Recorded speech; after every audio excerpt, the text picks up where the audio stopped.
Voilà, je vous présente Manon Lhomme, qui est une jeune vétérinaire et qui travaille notamment avec des bovins dans la Creuse.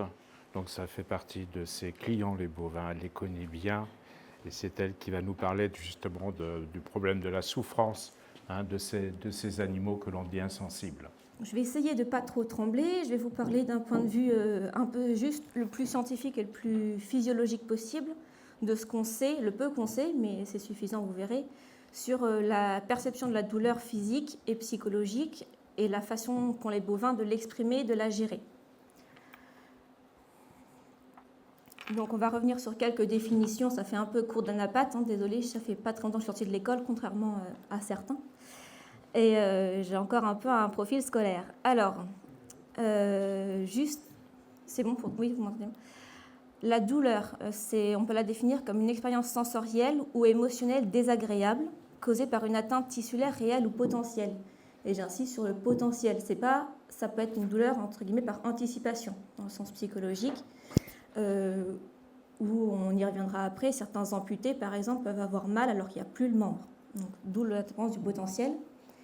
Cette atteinte tissulaire provoque des réactions motrices et végétatives protectrices qui conduisent à la modification du comportement spécifique de l'individu.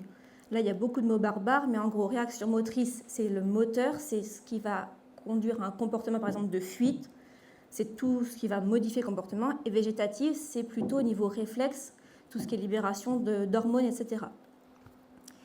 La nociception, là c'est vraiment de la neuro pure, c'est la perception d'un stimulus douloureux qui se fait en 3 phases que je détaillerai plus tard.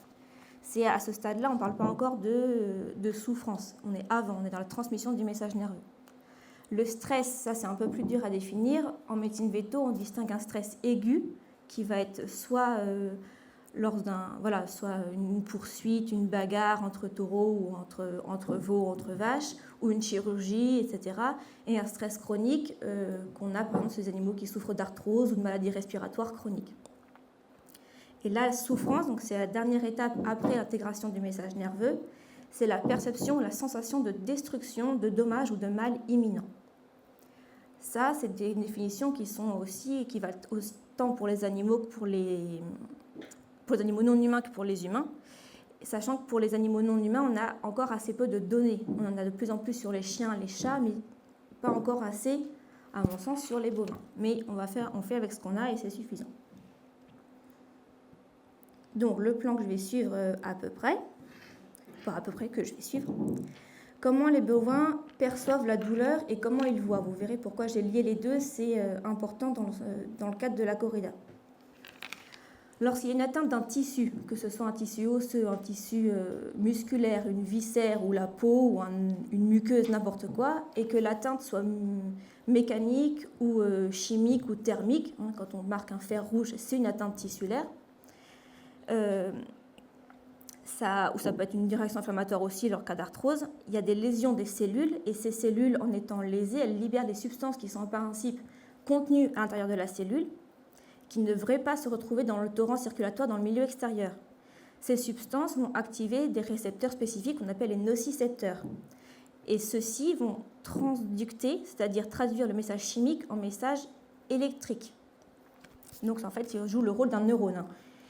Il y a plusieurs types de nocicepteurs qu'on retrouve chez les humains comme chez d'autres animaux, notamment les bovins. Les plus rapides, c'est les récepteurs polymodaux C et A-delta. Donc là, il y a beaucoup de mots compliqués, mais ils ont été identifiés dans les muscles des bovins notamment. Donc ils ont la capacité de percevoir les douleurs. Et ces nocicepteurs ne réagissent qu'à des stimulations de forte intensité. Juste marcher sur le sable, ça provoque une douleur, mais le bovin et l'humain n'ont pas mal. C'est des mécanorécepteurs qui agissent, ce n'est pas des nocicepteurs. Nocicepteurs, c'est vraiment quand on a une vraie lésion tissulaire. Donc ensuite, ces messages nerveux sont transmis vers le cerveau via des synapses avec des neurotransmetteurs que tout le monde connaît, comme l'adrénaline ou le cortisol. On y reviendra un peu après. T'avances, toi ? Il y a des études qui ont prouvé que sur la peau, par exemple, il y a environ 200 terminaisons libres par centimètre carré. C'est énorme en termes de densité de perception. Et bien que cette densité soit différente dans les muscles ou dans les viscères, il y a aussi des nocicepteurs de différents types. Donc, quel que soit le tissu lésé, on peut ressentir de la douleur. Et donc, ce sur quoi je voudrais insister, c'est que toutes les études qu'on a pour l'instant montrent que les bovins perçoivent une douleur tout comme l'homme. Simplement, c'est la manière de l'exprimer qui diffère. Et ça, on en reparlera après, mais c'est assez important. Voilà. Alors, la vision. Il y a un rapport avec la corrida, évidemment. Par rapport à nous, ça, il n'y en a pas beaucoup qui... Enfin, très peu d'hommes le savent, mais les bovins, ils voient en 5 AD. C'est-à-dire que si je fais ça, le bovin, il voit ça. Donc, on comprend tout de suite que le mouvement d'une cape assez ample, assez souple pour nous, est beaucoup plus saccadé, donc potentiellement plus effrayant pour un bovin. Deuxième chose, c'est que ce sont des proies. Ils ont une vision plutôt latérale. Devant eux, ils ne voient rien. En tout cas, devant eux, pile devant eux, à 1 mètre devant eux, ils ne voient rien. Donc, quand un taureau charge, en fait, à 1 mètre devant lui, il ne voit pas. Il est obligé de tourner la tête comme ça. Quand on a une pique dans le dos, on peut moins tourner la tête. Troisième point, ils ont une durée d'accommodation longue. Donc, quand on les prend d'un couloir sombre et qu'on les balance en plein soleil dans l'arène, il leur faudrait environ 3 minutes pour ne plus être éblouis. Évidemment, on ne leur laisse pas ce temps-là. Sachant cela, il y a plusieurs sources de stress, on pourrait dire sensorielles chez un bovin. Donc, on a parlé des mouvements rapides, tout ce qui est agitation, le mouvement des capes, les poursuites qu'on a aussi dans les ferrades ou quand ils vont être rapatriés dans les camions de transport. L'absence de congénères. Le bovin, c'est un animal grégaire. Donc, quand il n'y a aucun bovin autour de lui pour se repérer, pour savoir sur qui calquer son comportement, ça le perturbe. Demandez à n'importe quel éleveur, hein, une vache toute seule dans un champ, elle va forcément être plus stressée que 2 vaches dans un champ, quelle que soit la présence d'humains ou d'autres animaux autour. La présence de prédateurs en hauteur, ça c'est toujours la question d'être une proie. Il n'est pas terrible ce micro quand même. Mais je sais pas. Tu peux te mettre entre les deux. Ouais, mais je sais pas. Ouais, c'est peut-être mieux. Ouais. On recommencera du début. Hein. La présence de prédateurs en hauteur, c'est-à-dire que quand on a des spectateurs dans un gradin ou un picador ou autre sur un cheval, le fait d'être en hauteur, c'est une source de stress supplémentaire pour le bovin. Là encore, vous demandez à n'importe quel éleveur, n'importe quel marchand de bestiaux, n'importe quel veto, si vous montez sur la barrière de la stabu, la vache, elle ne va pas vous regarder pareil que si vous êtes au sol. Il y a vraiment il y a quelque chose au-dessus de moi, ça, ils n'aiment pas du tout. Donc les contrastes, on l'a dit tout à l'heure, c'est pas le rouge, c'est les contrastes qui les effraient. Et puis les bruits forts, donc là, tout ce qui est musique, etc., ça les effraie évidemment.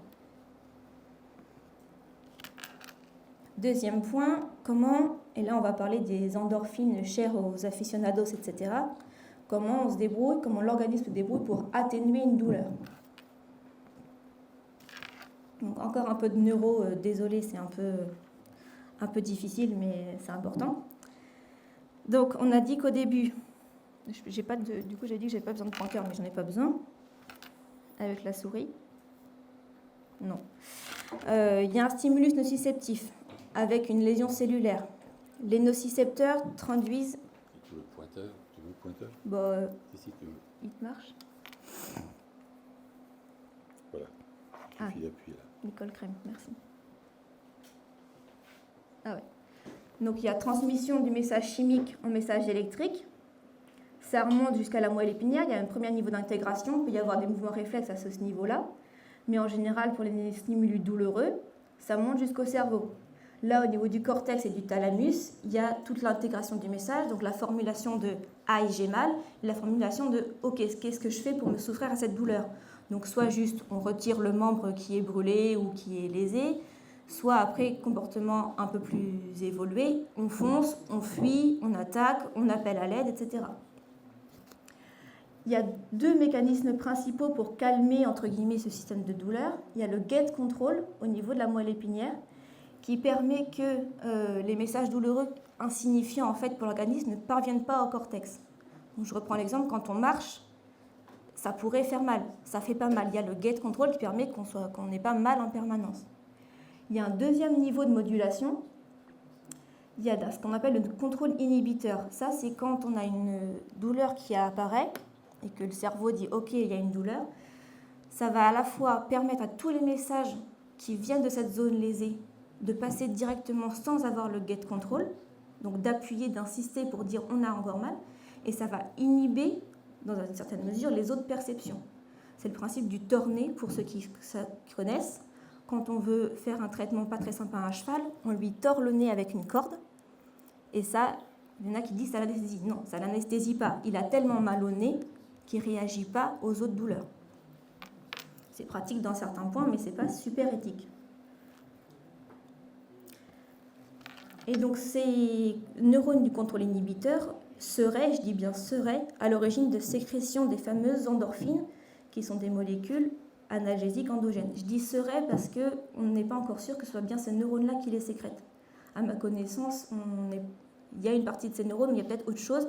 Par contre, les endorphines, ça, leur existence est avérée, vérifiée, c'est vrai. Donc elles sont sécrétées en cas de stress, n'importe quel stress, mais notamment aigu, dont les douleurs, et elles ont pour effet d'augmenter le seuil de tolérance, ce qui permet que l'organisme ne part pas tout de suite en tachycardie, sudation et panique physiologique quand il y a une douleur. Elles sont sécrétées notamment par toutes les femelles mammifères au moment de la mise bas, ce qui permet qu'on ne meure pas toutes de douleur quand on accouche. Par contre, elles sont en effet analgésiques certains, mais elles sont d'une part sécrétées de manière proportionnelle à la douleur, donc plus on a mal, plus on en sécrète, plus on en a sécrété, plus ça veut dire qu'on a eu mal. Et elles ne sont pas complètement analgésiques. Personne ne fait de chirurgie sur un animal en disant « c'est bon, les endorphines vont faire qu'il a pas mal ». On utilise tous des anesthésiques, enfin je pense tous, même depuis quelques années. Et par ailleurs, elles ont un effet assez court et elles n'anesthésient pas complètement. Demandez à n'importe quelle femme qui a accouché, je pense que les endorphines n'ont pas complètement atténué sa douleur. Donc dire que le taureau n'a pas mal parce qu'il est dans le combat, dans le stress du combat, et que quand il a mal, quand il y a des lésions, les endorphines sont libérées pour masquer sa douleur, non, c'est faux, ça ne masque pas. Ça lui permet de ne pas mourir tout de suite de douleur. Deuxième point, on a parlé de la douleur, mais il y a tout ce qui est stress, on en a parlé juste avant, la musique, les bruits, les poursuites, l'absence de congénères, l'espace qu'il ne connaît pas, etc. Comment on peut atténuer un stress ? On ne peut pas. Le corps, il ne peut pas atténuer tout seul son stress. La seule solution, c'est de couper la source. Donc, par exemple, ce serait laisser au taureau le temps de faire le tour de l'arène pendant une demi-heure, lui mettre à manger et à boire pour qu'il se dise « Ok, là, c'est pas si pire ». Bon, évidemment, ce n'est pas l'idée de la corrida. Et ça vaut pour n'importe quel changement de milieu pour un animal. Donc, dernier point, je dépasse mon temps, c'est pas grave. Le comportement des bovins face à la douleur, parce que ça, c'est un autre argument des aficionados. On a relativement, je le disais, peu de données sur la façon dont les bovins perçoivent et expriment leur douleur. On a depuis quelques années, notamment en élevage dans les vues de bien-être animal, mis en place des grilles objectives pour évaluer leur douleur sur le long terme. On a déterminé qu'une vache qui a mal chroniquement, elle va faire moins de lait. C'est corrélé vraiment à la douleur. À part une notion d'alimentation, de choses comme ça, il y a aussi la croissance. Un bovin qui a une maladie chronique, qui souffre, qui a mal, va grandir moins vite. Par contre, c'est difficile de faire la différence entre un stress et une douleur, surtout que la douleur, en fait, c'est une source de stress. Donc, tous les paramètres qu'on mesure, comme la fréquence cardiaque ou la fréquence respiratoire, quand c'est en aigu, ou les taux de cortisol, les taux d'aptoglobine ou de protéines C réactives sur le long terme, en fait, on ne peut pas savoir si c'est stress ou douleur. Mais après, on s'en fiche, parce que dans tous les cas, il y a une souffrance. Pour la douleur aiguë, on a pu mesurer des paramètres comme la glycémie, la protéine C réactive, le cortisol, l'adrénaline. Lors de chirurgie en milieu expérimental, on a mesuré les taux circulants dans le sang. Bien sûr, on n'a pas pu les mesurer lors de corrida. C'est dur de faire une ponction pendant qu'il est en train d'être tué, mais il y a eu des études faites juste après la mise à mort avec des tubes de sang pris juste sur le taureau qui venait de mourir. Et les dosages sont évidemment avérés très très élevés. On dit souvent, oui, mais voilà, donc les aficionados, les bovins sont durs au mal, ou même autres qu'aficionados, ils ont pas mal, de toute façon ils crient pas, ils ont pas mal. Alors, les humains, les carnivores, les chiens, les chats, ou certains chevaux, quand ils ont mal ou quand ils ont peur, ils ont tendance plutôt à crier, puis à fuir. En général, c'est dans ce sens-là que ça se passe. Les bovins, ce sont des proies. Quand on est une proie, c'est dangereux de crier, parce que potentiellement, ça attire d'autres prédateurs. Donc, ils vont exprimer leur douleur de manière silencieuse. mais pas invisibles. C'est rare qu'ils mugissent de douleur, ça peut arriver, mais c'est rare. Leur réponse, c'est plutôt la fuite et si on ne peut pas, l'agressivité. Mais l'absence de cri ne signifie pas du tout qu'ils sont pas mal. Par exemple, on a des signes de douleur qu'on commence à connaître donc en aigu, les yeux fermés, la gueule ouverte, un faciès tiré. Il faut connaître un peu les bovins, mais ils ont vraiment des signes de tension sur le visage. Et puis tout ce qui est fréquence respiratoire, fréquence cardiaque élevée, un comportement d'évitement, le fait de ne pas vouloir venir manger, tout ça, c'est des signes qu'ils ont mal, vraiment mal. Et puis, une dernière preuve qu'ils sont sensibles à la douleur, c'est qu'on a fait des études avec des anti-inflammatoires administrés à des vaches après une césarienne, donc une chirurgie comme sur la photo. Les vaches qui reçoivent un anti-inflammatoire, elles récupèrent bien mieux dès les premières 24 heures après cette chirurgie, par rapport à celles qui ne reçoivent pas. Donc c'est bien le signe qu'il y a une douleur. Dernier petit commentaire personnel, pendant des années, on a dit que les bébés humains ne sentaient pas la douleur. Voilà, à bon entendeur. Et ça, c'est ma biblio pour ceux qui sont curieux, toutes les références que j'ai utilisées.